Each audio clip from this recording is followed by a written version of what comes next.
sobre a composição do planeta Terra. O que os cientistas conhecem hoje sobre o interior do planeta Terra está muito longe da fantástica história escrita por Jules Verne em 1864, A Jornada ao Centro da Terra, que apresentava um mundo subterrâneo repleto de criaturas épicas. A evolução dos conhecimentos geológicos sobre a composição do interior da Terra fez com que reconhecessem que ele é formado por rochas e metais, sendo um ambiente de altíssimas temperaturas e pressões, além de progressivamente mais denso à medida que se chega aos níveis mais profundos.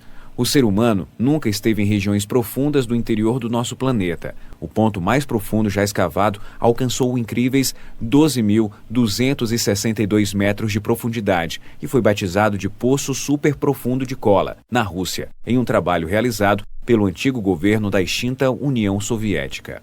Em razão da impossibilidade de reconhecimento in loco dos ambientes do interior da Terra, os estudos geológicos utilizam mecanismos ou ferramentas que possibilitam inferir a composição interna da Terra, sendo o estudo das ondas sísmicas, das variações no fluxo de calor, a gravidade e o magnetismo, também utilizados com esta finalidade.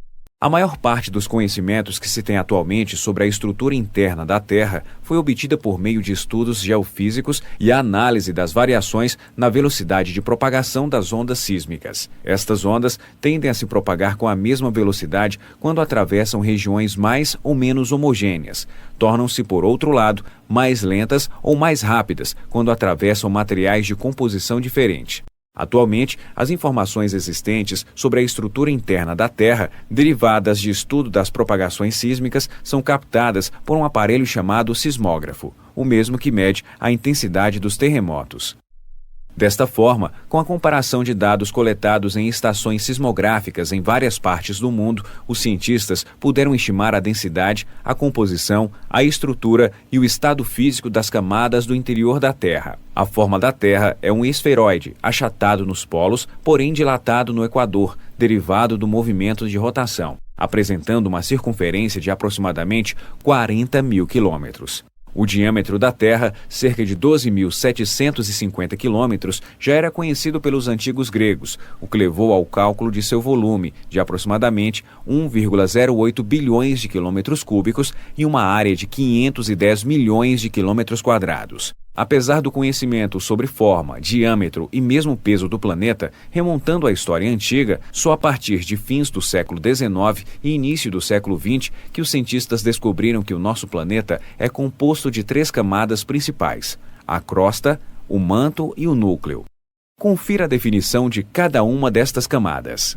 Crosta, ou litosfera, é a camada mais externa da Terra, sendo rígida e muito fina comparada com as outras 2 camadas, constituindo-se em apenas 1% da massa do planeta. A crosta continental possui uma composição tipicamente granítica e tem densidade relativamente baixa, da ordem de aproximadamente 2,7 gramas por centímetro cúbico. Já na sua composição inferior, ou basal, mais próximo ao manto, a crosta continental apresenta composição basáltica, apresentando uma densidade de aproximadamente 3,0 gramas por centímetro cúbico. Referência: Penha, 1994, Guerra e Guerra, 1997. E a crosta oceânica apresenta uma maior dificuldade para estudos, porque está abaixo de uma lâmina d'água de cerca de 4 quilômetros e de uma camada de sedimentos marinhos que chega a aproximadamente 200 metros de espessura. Contudo, sabe-se que ela apresenta uma composição basáltica e sua espessura média é de cerca de 6 quilômetros. Referência: Penha, 1994.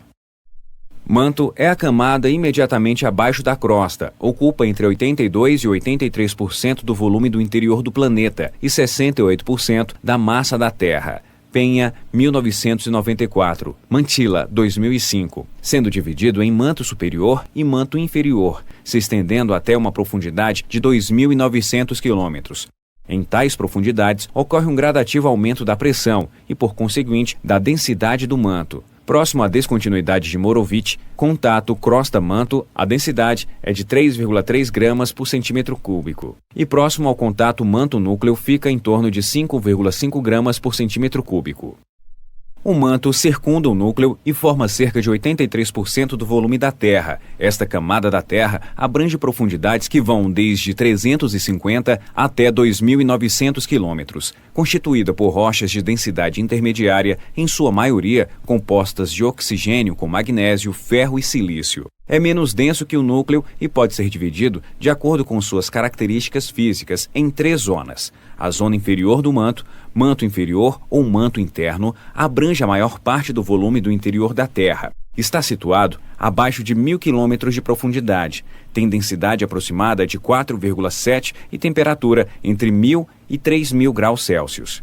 Núcleo é a parte mais interna da Terra. Seu limite entre o manto ocorre a 2.980 quilômetros abaixo da superfície, aproximadamente a metade da distância entre a superfície e o centro da Terra. Neste limite, ocorre mais uma importante descontinuidade sísmica, a descontinuidade de Gutenberg. As ondas passam de uma velocidade de 13,6 km por segundo na base do manto para 8,1 km por segundo no núcleo. No núcleo, as temperaturas são superiores a 7.600 graus Celsius. Os dados sísmicos indicam 2 camadas no núcleo, uma camada externa, líquida, rocha fundida, de aproximadamente 2.270 km de espessura e uma camada interna sólida, com diâmetro de 1.216 km. Núcleo externo. Está situado entre o núcleo interno, considerado sólido, e o manto inferior, de 2.890 a 5.100 km de extensão. É constituído por ferro e, em função de sua altíssima temperatura, se encontra em estado líquido. Graças aos estudos da sismologia, foi possível conhecer as características do núcleo da Terra.